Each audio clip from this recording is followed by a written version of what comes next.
स्वर सुधा मंच पर प्रस्तुत है मुंशी प्रेमचंद की कहानियां। आज की कहानी है सुभागी। और लोगों के यहाँ चाहे जो होता हो, तुलसी महतो अपनी लड़की सुभागी को लड़के रामू से जौ भर भी कम प्यार ना करते थे। रामू जवान होकर भी काठ का उल्लू था।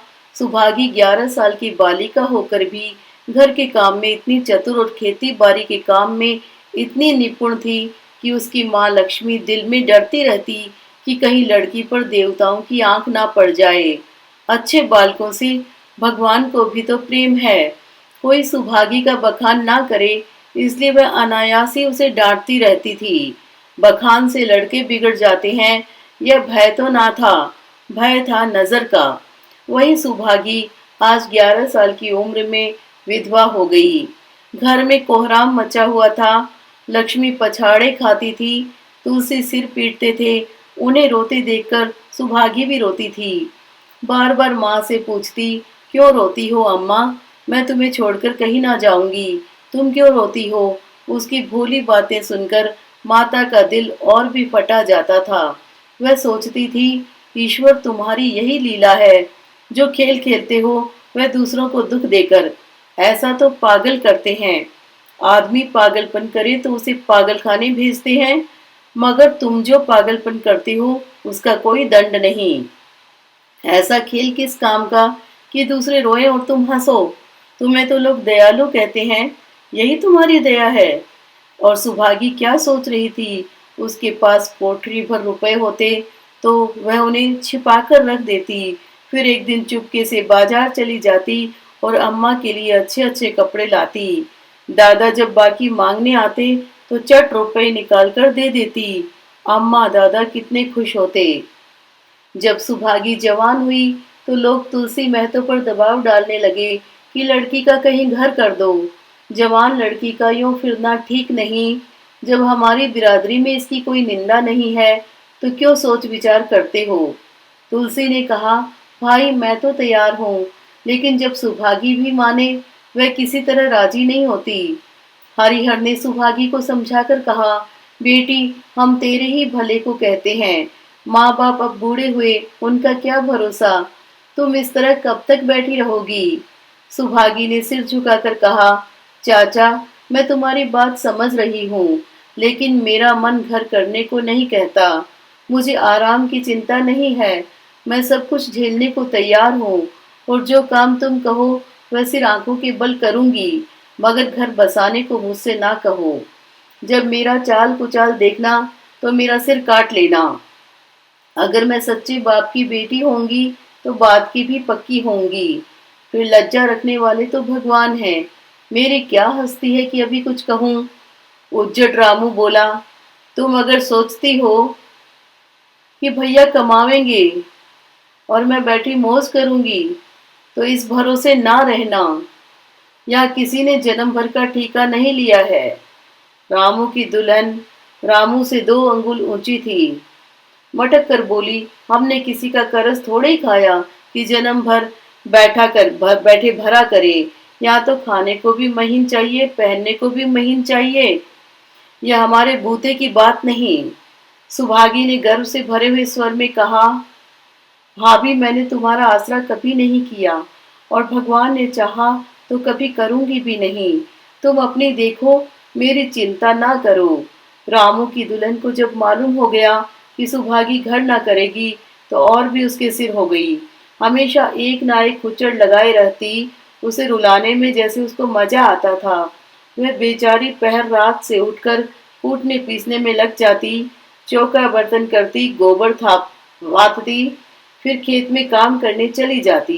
दोपहर को आकर जल्दी जल्दी खाना पकाकर सबको खिलाती। रात को कभी माँ के सिर में तेल डालती, कभी उसकी देह दबाती। तुलसी चिलम के भक्त थे, उन्हें बार बार चिलम पिलाती। जहां तक अपना बस चलता, माँ बाप को कोई काम न करने देती। हाँ, भाई को ना रोकती। सोचती, यह तो जवान आदमी है, यह काम ना करेंगे तो गृहस्थी कैसे चलेगी? मगर रामू को यह बुरा लगता। अम्मा और दादा को तिनका तक नहीं उठाने देती, और मुझे पीसना चाहती है। यहाँ तक कि एक दिन वह जामे से बाहर हो गया। सुहागी से बोला, अगर उन लोगों का बड़ा मोह है तो क्यों नहीं अलग लेकर रहती हो, तब सेवा करो तो मालूम हो कि सेवा कड़वी लगती है कि मीठी। दूसरों के बल पर वाहवाही लेना आसान है, बहादुर वह है जो अपने बल पर काम करे। सुभागी ने तो कुछ जवाब ना दिया। बात बढ़ जाने का भय था, मगर उसके माँ बाप बैठे सुन रहे थे। महतो से ना रहा गया। बोले, क्या है रामू, उस गरीबिन से क्यों लड़ते हो? रामू पास आकर बोला, तुम क्यों बीच में कूद पड़े? मैं तो उसको कहता था। तुलसी, जब तक मैं जीता हूँ तुम उसे कुछ नहीं कह सकते। मेरे पीछे जो चाहे करना, बेचारी का घर में रहना मुश्किल कर दिया। रामू, आपको बेटी बहुत प्यारी है तो उसे गले बांध कर रखिए, मुझसे तो नहीं सहा जाता। तुलसी, अच्छी बात है, अगर तुम्हारी यह मर्जी है तो यही होगा। मैं कल गांव के आदमियों को बुलाकर बंटवारा कर दूंगा, तुम चाहे छूट जाओ। सुभागी नहीं छूट सकती। रात को तुलसी लेटी तो वह पुरानी बात याद आई, जब रामू के जन्मोत्सव में उन्होंने रुपए कर्ज लेकर जलसा किया था और सुभागी पैदा हुई तो घर में रुपए रहते हुए भी उन्होंने एक कौड़ी ना खर्च की। पुत्र को रत्न समझा था, पुत्री को पूर्व जन्म के पापों का दंड। वह रत्न कितना कठोर निकला और यह दंड कितना मंगलमय। दूसरे दिन महतो ने गांव के आदमियों को जमा करके कहा, पंचों, अब रामू का और मेरा एक में निवाह नहीं होता। मैं चाहता हूँ कि तुम लोग इंसाफ से जो कुछ मुझे दे दो वह लेकर अलग हो जाऊं। रात दिन की किचकिच अच्छी नहीं। गांव के मुख्तार बाबू सज्जन सिंह बड़े सज्जन पुरुष थे। उन्होंने रामू को बुलाकर पूछा, क्यों जी, तुम अपने बाप से अलग रहना चाहते हो? तुम्हें शर्म नहीं आती कि औरत के कहने से माँ बाप को अलग किए देते हो? राम राम। रामू ने डिठाई के साथ कहा, जब एक में गुजर ना हो तो अलग हो जाना ही अच्छा है। सज्जन सिंह, तुमको एक में क्या कष्ट होता है? रामू, एक बात हो तो बताऊं। सज्जन सिंह, कुछ तो बतलाओ। रामू, साहब, एक में मेरा इनके साथ निभा ना होगा, बस मैं और कुछ नहीं जानता। यह कहता हुआ रामू वहां से चलता बना। तुलसी, देख लिया आप लोगों ने इसका मिजाज। आप चाहे 4 हिस्सों में 3 हिस्से उसे दे दें, पर अब मैं इस दुष्ट के साथ ना रहूंगा। भगवान ने बेटी को दुख दे दिया, नहीं मुझे खेती बाड़ी लेकर क्या करना था? जहाँ रहता वहीं कमाता खाता। भगवान ऐसा बेटा 7वें बैरी को भी ना दे। लड़के से लड़की भली जो कुलवंती होए। सहसा सुभागी आकर बोली, दादा, यह सब बाट बखरा मेरे ही कारण तो हो रहा है। मुझे क्यों नहीं अलग कर देते? मैं मेहनत मजदूरी करके अपना पेट पाल लूंगी। अपने से जो कुछ बन पड़ेगा तुम्हारी सेवा करती रहूंगी, पर रहूंगी अलग। यो घर का 12 बाट होते मुझसे नहीं देखा जाता। मैं अपने माथे यह कलंक नहीं लेना चाहती। तुलसी ने कहा, बेटी, हम तुझे ना छोड़ेंगे, चाहे संसार छूट जाए। रामू का मैं मुंह नहीं देखना चाहता, उसके साथ रहना तो दूर रहा। रामू की दुल्हन बोली, तुम किसी का मुंह नहीं देखना चाहते तो हम भी तुम्हारी पूजा करने को व्याकुल नहीं हैं। मैं तो दांत पीसते हुए उठे कि बहू को मारे, मगर लोगों ने पकड़ लिया। बंटवारा होते ही महतो और लक्ष्मी को मानो पेंशन मिल गई। पहले तो दोनों सारे दिन सुभागी के मना करने पर भी कुछ ना कुछ करते ही रहते थे, पर अब उन्हें पूरा विश्राम था। पहले दोनों दूध घी को तरसते थे। सुभागी ने कुछ रुपए बचाकर एक भैंस ले ली। बूढ़े आदमियों की जान तो उसका उनका भोजन है। अच्छा भोजन ना मिले तो वे किस आधार पर रहें? चौधरी ने बहुत विरोध किया। कहने लगे, घर का काम यूं ही क्या काम है कि तू यह नया झंझट पाल रही है? सुभागी उन्हें बहलाने के लिए कहती, दादा, दूध के बिना मुझे खाना नहीं अच्छा लगता। लक्ष्मी ने हंसकर कहा, बेटी, तू झूठ कब से बोलने लगी? कभी दूध हाथ से तो छूती नहीं, खाने की कौन कहे? सारा दूध हम लोगों के पेट में ठूस देती है। गांव में जहां देखो सबके मुंह से सुभागी की तारीफ। लड़की नहीं देवी है, 2 मर्दों का काम भी करती है, उस पर माँ बाप की सेवा भी किए जाती है। सज्जन सिंह तो कहते यह उस जन्म की देवी है, मगर शायद महतो को यह सुख बहुत दिन तक भोगना ना लिखा था। 7-8 दिन से महतो को जोर का ज्वर चढ़ा हुआ था। देह पर कपड़े का तार भी नहीं रहने देते। लक्ष्मी पास बैठी रो रही थी। सुभागी पानी लिए खड़ी है। अभी एक क्षण पहले महतो ने पानी मांगा था, पर जब तक वह पानी लावे उनका जी डूब गया और हाथ पांव ठंडे हो गए। सुभागी उनकी यह दशा देखते ही रामू के घर गई और बोली, भैया चलो, देखो आज दादा ना जाने कैसे हुए जाते हैं, 7 दिन से ज्वर नहीं उतरा। रामू ने चारपाई पर लेटे लेटे कहा, तो क्या मैं डॉक्टर हकीम हूँ कि देखने चलूं? जब तक अच्छे थे तब तक तो तुम उनके गले का हार बनी हुई थी, अब जब मरने लगे तो मुझे बुलाने आई हो। उसी वक्त उसकी दुल्हन अंदर से निकल आई और सुभागी से पूछा, दादा को क्या हुआ है दीदी? सुभागी के पहले रामू बोल उठा, हुआ क्या है, अभी कोई मरे थोड़े ही जाते हैं। सुभागी ने फिर उससे कुछ ना कहा, सीधे सज्जन सिंह के पास गई। उसके जाने के बाद रामू हंसकर स्त्री से बोला, त्रिया चरित्र इसी को कहते हैं। स्त्री, इसमें त्रिया चरित्र की कौन बात है, चले क्यों नहीं जाते? रामू, मैं नहीं जाने का, जैसे उसे लेकर अलग हुए थे वैसे उसे लेकर रहें, मर भी जाए तो ना जाऊं। स्त्री हंसकर, मर जाएंगे तो आग देने तो जाओगे, तब कहाँ भागोगे? रामू, कभी नहीं, सब कुछ उनकी प्यारी सुभागी कर लेगी। स्त्री, तुम्हारे रहते वह क्यों करने लगी? रामू, जैसे मेरे रहते उसे लेकर अलग हुए और कैसे? स्त्री, नहीं जी, यह अच्छी बात नहीं है, चलो देख आवे, कुछ भी हो बाप ही तो है, फिर गांव में कौन मुंह दिखाओगे? रामू, चुप रहो, मुझे उपदेश मत दो। उधर बाबू साहब ने ज्यों ही महतो की हालत सुनी, तुरंत सुभागी के साथ भागे चले आए। यहाँ पहुंचे तो महतो की दशा और खराब हो चुकी थी। नाड़ी देखी तो बहुत धीमी थी। समझ गए कि जिंदगी के दिन पूरे हो गए। मौत का आतंक छाया हुआ था। सजल नेत्र होकर बोले, महतो भाई कैसा जी है? महतो जैसे नींद से जागकर बोले, बहुत अच्छा है भैया, अब तो चलने की बेला है। सुभागी के पिता अब तुम ही हो, उसे तुम ही को सौंपे जाता हूँ।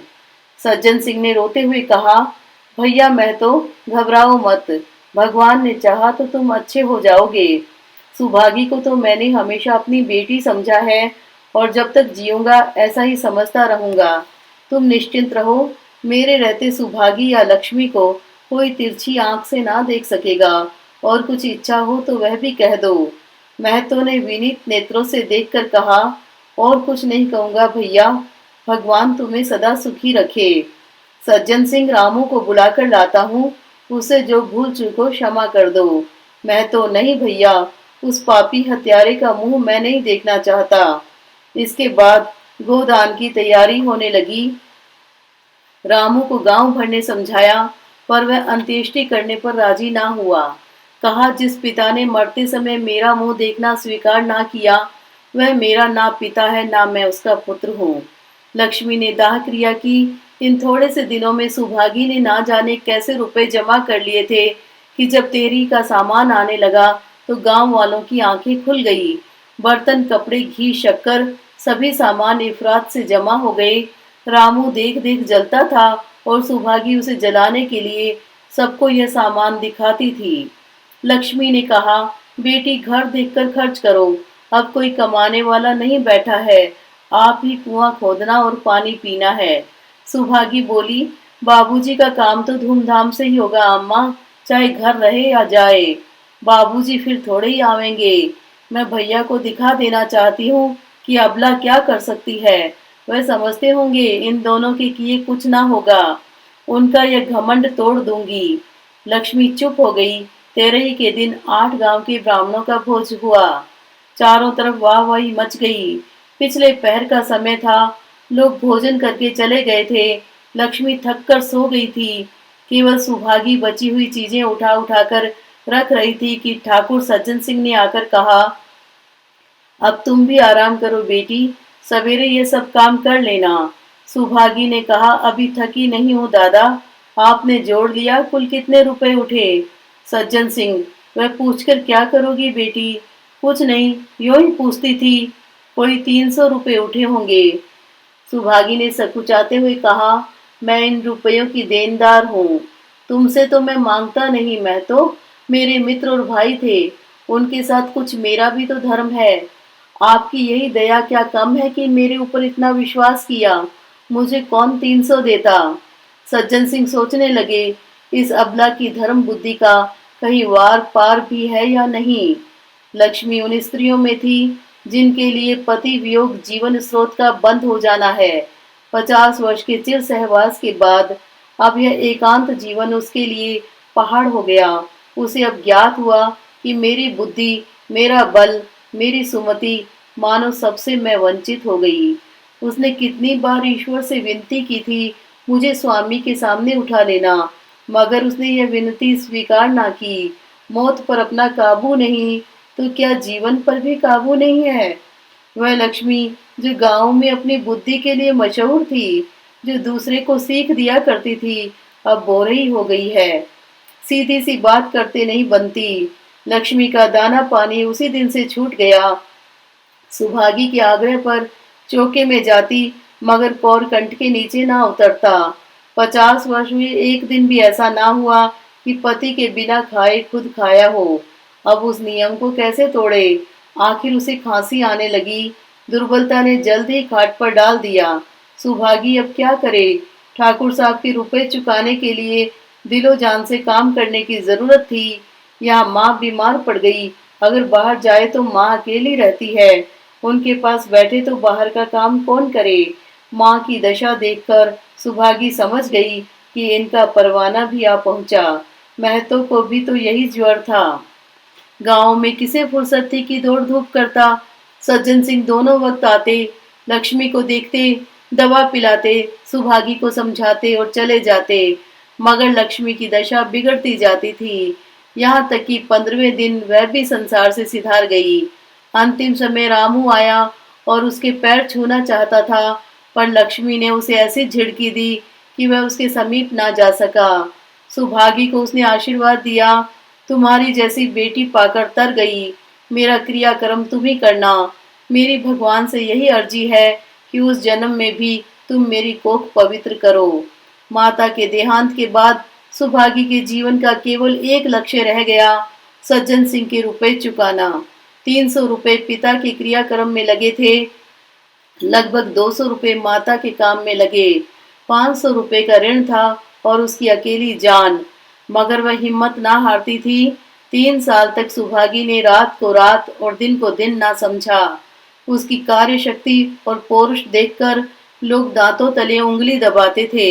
दिन भर खेती बाड़ी का काम करने के बाद वह रात को 4-4 पसेरी आटा पीस डालती। 30वें दिन 15 रुपए लेकर वह सज्जन सिंह के पास पहुंच जाती।